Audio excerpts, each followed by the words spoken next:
Hello दोस्तों, welcome to sleepy classes.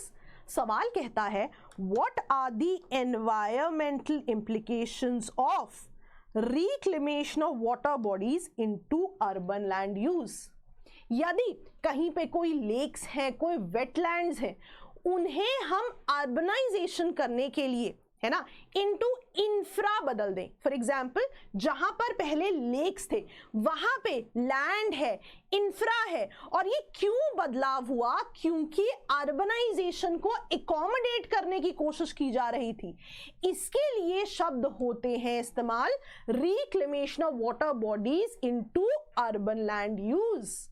अब सवाल कहता है जब ये प्रोसेस होगा उसके एनवायरमेंटल इम्प्लीकेशंस क्या होंगे, आपको बताना है। और दूसरा, यहां पर हमें रेलेवेंट एग्जाम्पल्स भी देने हैं। तो इन दोनों पॉइंट्स पे हमें फोकस करना है। अब अगर इस सवाल को जवाब देने की कोशिश करें तो सबसे पहले इंट्रोडक्शन। मैं हमेशा कहती हूं इंट्रोडक्शन उसी तरीके से लिखें, उसी टोन में लिखें जैसे सवाल पूछा गया है, उसी कॉन्टेक्स्ट में लिखें। फॉर एग्जाम्पल, अब इंट्रोडक्शन में भी हम यही लिखेंगे कि rapid expansion of urban areas की वजह से large scale reclamation of water bodies हुआ है टू एकोमोडेट इंफ्रा, है ना, reclamation of water bodies into urban land use.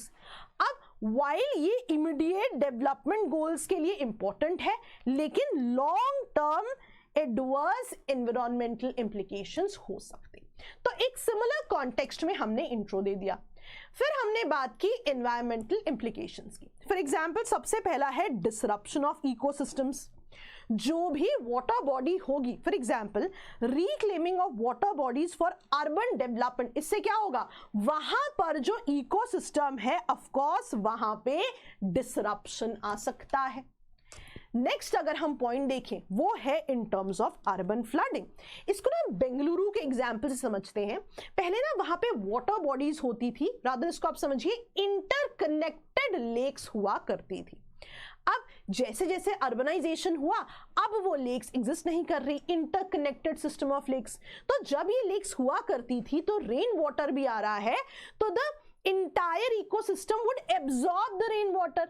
लेकिन अब क्या हुआ? जब ये वाटर बॉडीज वहां नहीं है, अब ये reclaimed water bodies can no longer absorb the rain water. तो अल्टीमेटली क्या होगा? वहां पे पानी रुकेगा, वाटर लॉगिंग होगी और फ्लैश फ्लड्स भी आ सकते हैं। Next point in terms of ground water depletion है। इसको भी ना मैं आपको बेंगलुरु वाटर क्राइसिस से समझाती हूं, जो लास्ट ईयर न्यूज में था। तो लास्ट ईयर ना वहां पे आप देखोगे पीने के पानी का बहुत इशू था। तो of course one of the reasons was कि रेनफॉल कम हुई थी।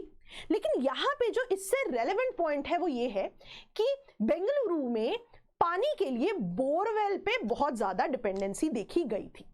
तो अब फॉर एग्जाम्पल वहां पे ना कॉन्क्रेटाइजेशन बहुत हुई। कॉन्क्रेटाइजेशन क्या होता है मैं आपको थोड़ा डिटेल में समझाती हूँ। लेट्स से कि नॉर्मल जमीन है ना, अब जब रेनफॉल होगी तो पानी की इनफिल्ट्रेशन भी होगी, है ना, ग्राउंड वाटर रिचार्ज भी होगा। पर अर्बनाइजेशन की वजह से देखा गया कि यहाँ पे कंस्ट्रक्शन हो गई। फॉर एग्जांपल लेट्स से यहाँ पे एक पार्किंग लॉट बन गया, इसे कॉन्क्रीटाइजेशन कहते हैं, कंक्रीट से बनता है। अब उसकी वजह से क्या होगा? मान लो अगर रेनफॉल हो भी रही है तो पानी तो जमीन में नहीं आ रहा, राइट। तो इसकी वजह से क्या हुआ? ग्राउंड वाटर के लेवल्स भी कम हो गए, और इसका मतलब है जो बोरवेल में पानी आ रहा है वो भी कम हो गया होगा। तो सिमिलर चीज मैंने आपको क्यों बताई है? सो दैट आपको एग्जाम्पल याद रहे। अब यहां पे आप वापस आए तो पॉइंट कहता है जब भी हम वेटलैंड्स या लेक्स की बात करेंगे वो ग्राउंड वाटर को रिचार्ज करेगा, है ना। लेकिन अगर मान लीजिए इनका लॉस हो जाता है कि आज ये लेक्स या वाटर बॉडीज वहां नहीं है, तो इनफिल्ट्रेशन नहीं होगी, वाटर टेबल भी क्या हो जाएगा? ग्राउंड वाटर टेबल भी क्या हो जाएगा? रिड्यूस हो जाएगा। नेक्स्ट देख लेते हैं वाटर पोल्यूशन। अब वाटर बॉडीज की नेचुरल एबिलिटी है ना, बफरिंग आउट कंटामिनेंट्स। अगर ये वाटर बॉडीज एनक्रोच हो गई तो ये पूरा फंक्शन क्या हो जाएगा? डिसरप्ट हो जाएगा। कई बार it can lead to accumulation of toxic elements as well. Next, urban heat island effect. अब वाटर बॉडीज जो है माइक्रो क्लाइमेट्स को रेगुलेट करने में हेल्प करती हैं, है ना कहीं हीट को भी एब्जॉर्ब करेंगी, मॉइस्चर को भी मेंटेन करेंगी। जब ये वाटर बॉडीज है ही नहीं और पैरेलली फॉर एग्जाम्पल कॉन्क्रीटाइजेशन हो रही है ना, कंक्रीट एस्फाल्ट से चीजें बनाई जा रही है, तो वहां पे क्या होगा, टेम्परेचर बढ़ता जाएगा, राइट, जिसकी वजह से लोकलाइज जो अर्बन हीट आइलैंड इफेक्ट होता है, जहां पे अर्बन एरिया सिग्निफिकेंटली हॉटर हो जाते हैं देन द रूरल सराउंडिंग्स, वो भी हो सकता है। इवन हीट वेव्स की मात्रा भी बढ़ सकती है। नेक्स्ट, कार्बन सिक्वेस्ट्रेशन पर भी इंपैक्ट आएगा। फॉर एग्जाम्पल जब भी हम कार्बन सिक्वेस्ट्रेशन की बात कर रहे हैं तो हम ऐसे समझते हैं कि वेटलैंड्स हैं, ये ना बहुत ही इफेक्टिव कार्बन सिंक्स होते हैं। अब वो वेटलैंड्स वहां नहीं है तो अल्टीमेटली क्या होगा कि कार्बन सिक्वेस्ट्रेशन जो पहले हो रही थी अब वो नहीं होगी। और लास्ट पॉइंट, जो भी वहां के नेचुरल ड्रेनेज सिस्टम्स थे उनकी हाइड्रोलॉजी इंपैक्ट होगी, उनका डिसरप्शन होगा, उनका फ्लो भी बहुत ज्यादा इंपैक्ट होगा। अब यहां पे ना हमने क्वेश्चन का केवल एक पार्ट एड्रेस किया है व्हिच इज एनवायरमेंटल इंप्लीकेशंस। अभी हमें एग्जांपल्स भी देने हैं। एग्जांपल में हम बेंगलुरु की बात कर सकते हैं, है ना, जैसे मैंने बताया वहां पे जो लेक्स थे पहले, है ना, अब उनका कंट्रीब्यूशन वैसा नहीं है, तो आप लिख सकते हैं Bengaluru's vanishing lakes have contributed to वहां के declining ground water levels.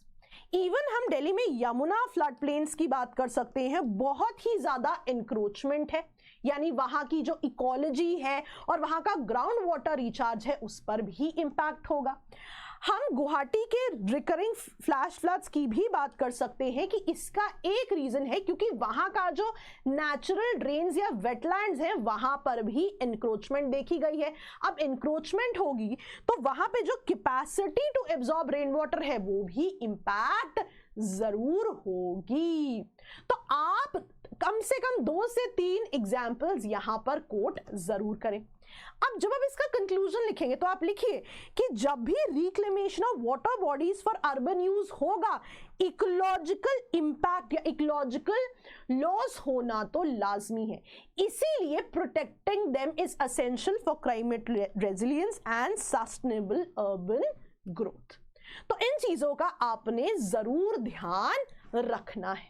Meanwhile 100 days answer writing का बैच 2 लॉन्च हो चुका है, जरूर इसकी जानकारी लें।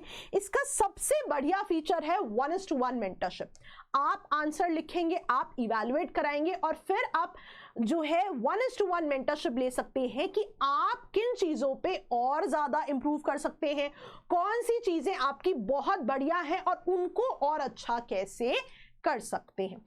ऑल्सो मेंस 2025 के जो बैचेस हैं, है ना, उनमें भी आप एनरोल कर सकते हैं। प्राइस ड्रॉप हुआ है, इसकी जानकारी जरूर लें। Thank you so much.